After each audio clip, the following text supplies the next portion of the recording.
For the first time in a very long time, I can say that the outcome of this game, this gargantuan game, this incredible game of football, would not be decided and dictated solely upon the ability, the skill set, the gravitas, the defensive solidity of the opposition in Manchester City.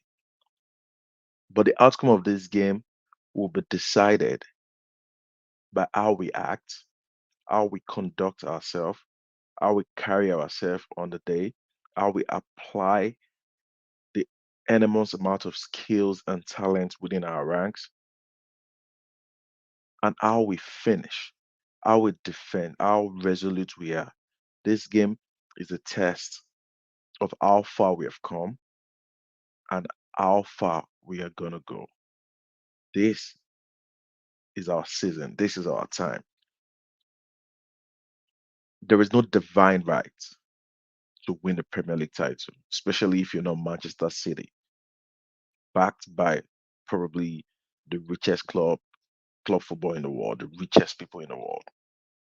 There's no divine right to win the Premier League unless you're Roman Abramovich backed Chelsea or a Chelsea team that's just spent what £1 billion. But there's a divine right as a supporter of Arsenal Football Club, one of the biggest brands in the world. Excuse me. Who moved from Ivory to Emirates with the sole promise, with the sole purpose of competing. Right?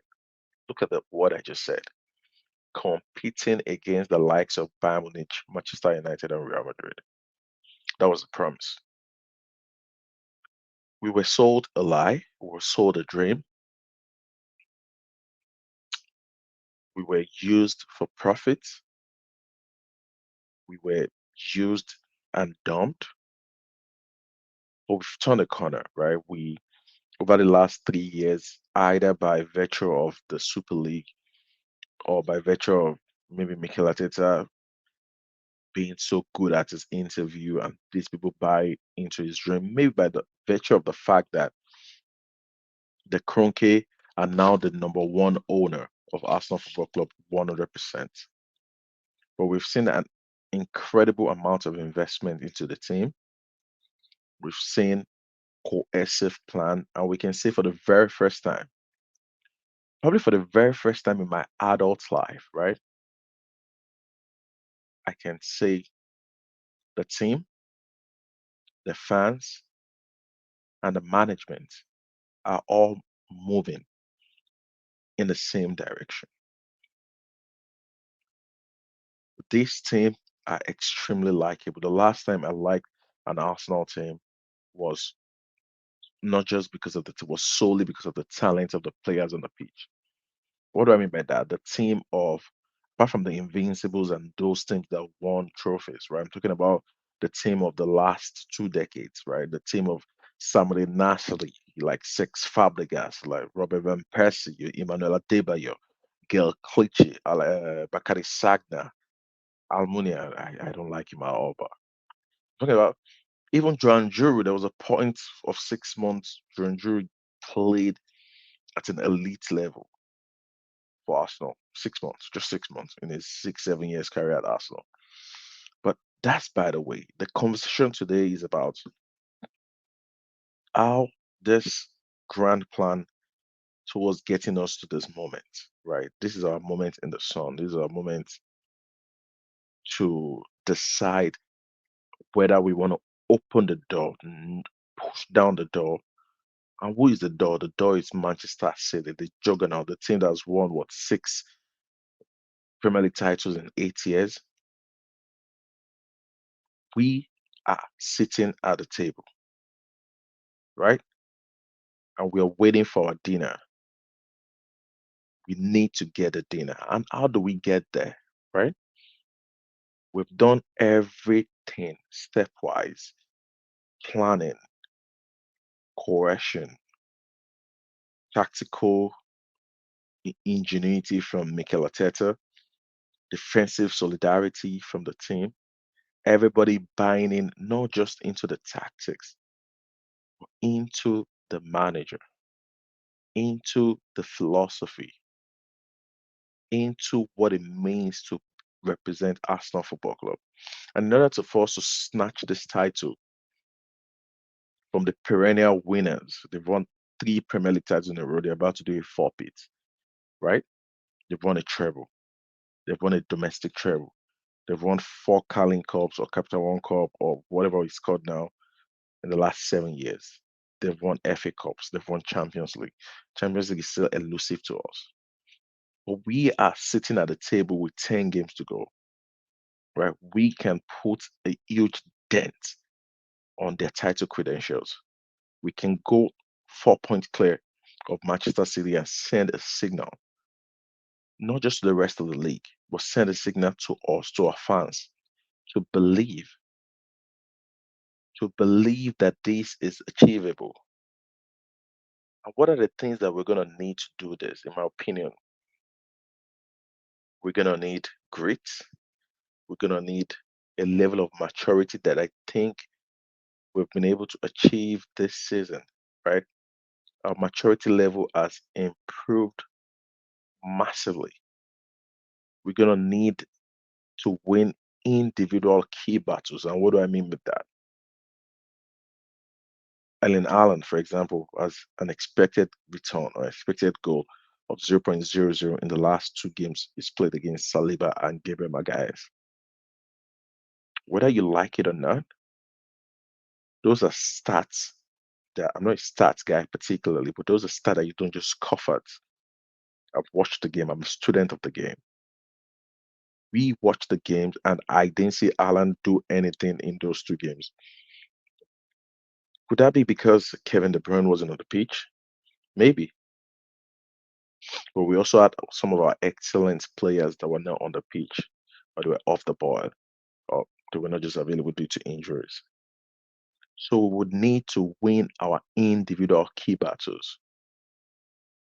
Another thing that is quite important for me is how Mikel Arteta decides to use Declan Rice.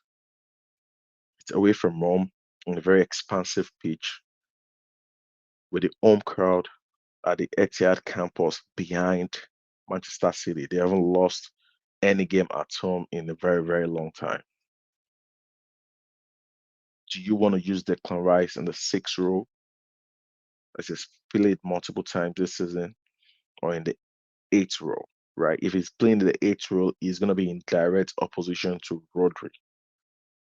What have we learnt so far in order to stop Manchester City this season? I don't know about any other season, because any other season they had Ike Godogan, and Godogan was an incredible player that can drop into the six and eight, dictates play, and he's just an incredible player. But they don't have that player anymore. So typically, Rodri runs the game, right? You watch Manchester City. Don't watch anything else. Don't watch De Bruyne. Don't watch John Stones. Don't watch Ellen Allen. Don't watch all the skillful players on the pitch. Just watch Rodri. He runs the game, right? His ability to stay central, whether he's up the field, right? Every Manchester City structure is built on the positioning of Rodri.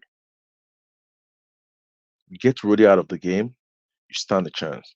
I've seen games against Chelsea this season where they've been able to stop Rodri, right? You stop this guy, this man called Rodri, you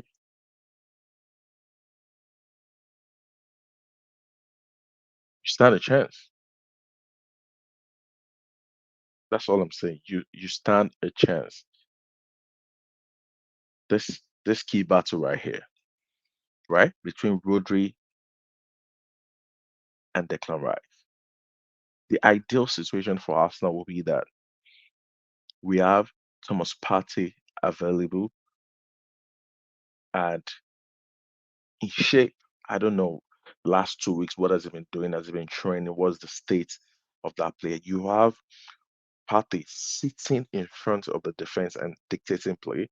You have Rice just haunting and doing what I need him to do best in this game. Just clear up the grass. That is the most ideal situation you would want. Let Odegaard perform his magic and do all the lovely things that he knows how to do. Connect the play, connect with Saka, hold the ball, hold the ball and switch, hold the ball and switch. We on the right we do the build up between Saka, Martin Odegaard, Benjamin White, and whoever is in that half space centrally. And what happens? We switch to the left where we attack directly with Martinelli. Hopefully, fingers crossed, is available. But we're gonna need Ateta would have to nail this central position, right? He's gonna need to nail it to a T, right? Rice pushes up to close out Rodri from the game. You close out Rodri, we have a 60-70% chance of winning the game. Now, in terms of magic, creating moments, nothing is more symbolic than the hottest situation we found ourselves this season. Martin Odegaard has been impeccable, right? He's dictated a lot of games recently, from the Liverpool game to the Newcastle game. During this unbeaten run, winning streak of 8 consecutive games, he's been the best player. He's been the best player since the turn of the year. He's had an indifferent start to the season where he was playing high up, but was asked to do two jobs, right? Because we're trying to accommodate and adjust Kai Havertz into our midfield. Right, Havertz has become better over time, but the person who was carrying that workload was Martin Odegaard, right? We're asking him to do a lot, right? Rice is a great defensive midfielder, but he's not a Thomas Partey on the ball in terms of progressive ability. Could he get there? Absolutely. But within that time frame, we were asking Martin Odegaard to progress play, to break the line, to also press. And he's also had injuries problem during the season. But since the turn of the year, like he's just been the best player in the league since the turn of the year. He's been absolutely amazing. We're gonna need him to lead the press as he always does, to create moments, to recycle the ball. Right, we're going to the Etihad where Manchester City are notorious for keeping possession and frustrating their opponents. So we're gonna need Martin Odegaard in absolute tip-top shape. Now, after I've spoken about this duel between Saliba and Ellen Haaland, and Saliba has come up trump twice, both in the Community Shield and in the Premier League game. Absolute monster. He stopped the service to Ellen Haaland. He's not a player that creates chances by himself. He doesn't generate chances for himself. He doesn't. He's not nimble. He can't dribble on the sixpence. He's not really a player that turns quickly. But you give him a chance at the box, he buries it. So it will be a collective effort about starving him on the ball, starving him from getting to the ball to be able to create those dangerous chances. Now, Gabriel Jesus, I've spoken to some of my friends multiple times about the impact I expect from Gabriel Jesus and Thomas Partey. And these are two mainstay in our team. In fact, mainstays in our team this season. We've lost a lot of players in terms of Gabriel Jesus has barely played. Thomas Partey has probably played 1 hour or 2 hours of football this season. That is absolutely crazy. Alexander Zinchenko, constant calf issues. He's had 3 calf injuries this season. Beginning of season, uh, sometime middle of season ish. Then he also got injured against Liverpool and he didn't come back until recently. So we're gonna need Gabriel Jesus, especially in case Martinelli can make it, right? Do we want to play Jesus on the left? I think he offers something. I think he offers strength, trickery, ability on the ball, and experience. So I'm going to be counting on players. This is the time, the last 10 games, right? You haven't done anything all season. Manchester City do this every time. The Prem doesn't do anything all season. It's either injured or in and out of the squad. Comes back from February to the end of season, he fires them to the title. John Stones plays 20 games all season, right? He comes to the end of the season, he plays last 10 games, they win the title. Manchester City do this a lot, right? So this is the time to use our bench, our supposed leaders, the people who came to Arsenal to lead, right? They don't want to be in the shadow of other players. Now is your time to show us who you are. And the most important ingredient, beyond any doubt, the most the keyest of all keys that's gonna turn, that's gonna make us win the title is nobody but Mikel Arteta, right? The man who the magician, the man who can conjure greatness. This is your moment. He did his, he had his 42nd birthday sometime last week. Mikel, this is your moment to embrace greatness. Beat Manchester City, the league now grasps. Master, etch your name in history, in the folklore of the institution of Arsenal Football Club. Thank you so much for having me, guys. Don't forget to like the video, right? Thumbs up. You see the like on the button, like it. It's very important for the algorithm. Subscribe to the content. I know I've been off content lately. I'll be bringing more content towards the end of the season. And goodbye and stay blessed and have wonderful, wonderful, beautiful night anywhere in the world you are listening from. Thank you. Goodbye.